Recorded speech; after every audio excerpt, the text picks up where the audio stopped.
Today we're on our way to pick up a collection of Michael Woulfe costume design drawings. This gentleman was heir to Michael Woulfe's estate. I met Michael in the summer of '92. I answered a for rent sign out in the front of his house, and over the 10 years or so that I was in that house, we became really good friends. Michael moved to the motion picture home in 2002, and when that happened, he made me a trustee to his estate. Hi, Ann! Come on in. How are you? Good.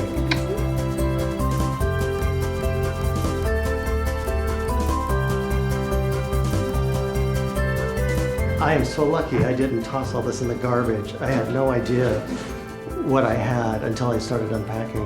When I moved, I discovered a manuscript that Michael wrote in 1983 about his career. I opened up another box and I found some sketches, and I could identify the sketches from what Michael had written in his manuscript. And then another box had photos in it of wardrobe stills and publicity photos. And I was able to start piecing it all together. Michael Woulfe was, at the time, the youngest costume designer to be under contract with a major Hollywood motion picture studio.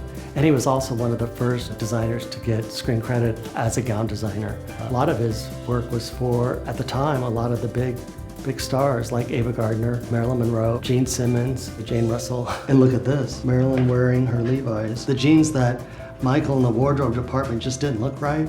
And she said, well, why don't I just bring my own in? And Michael said, well, oh. Good point. Bring them in and we'll look. And so she brought them in, and They worked. They worked much better than the ones they spent 3 weeks on. What makes this collection special is that there's a progression. What's really neat was to see the pencil and tracing paper preliminary sketches that are followed by the color pencil, gouache, watercolor sketches, then the wardrobe stills of the star trying on the dress, and then PR photos taken up to newspaper articles and magazines that were saying what a hit that dress was, and then maybe even a thank you note or a telegram from the star saying, wow, I really like the dress. So it's a big progression. I'm hoping that the collection now will come alive, and that being at the Academy, people will be able to study it and actually get to know Michael Woulfe.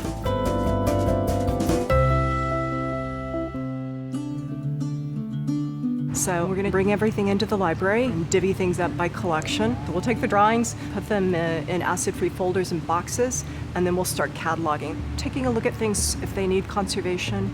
We will make these materials available to curators, to researchers. You just kind of never know how this material will end up being used.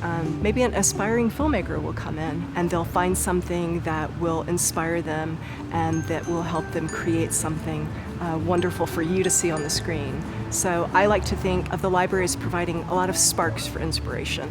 Parting with the collection is really difficult because it's like losing Michael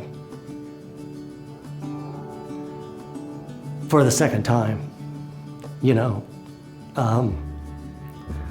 Michael and I were really good friends, and it's been really fun getting to know Michael all over again by going through everything. So it's difficult to give it up, but it's a good thing giving it up. I don't feel like I'm really giving it up. I think I'm passing it on so Michael can continue to live on.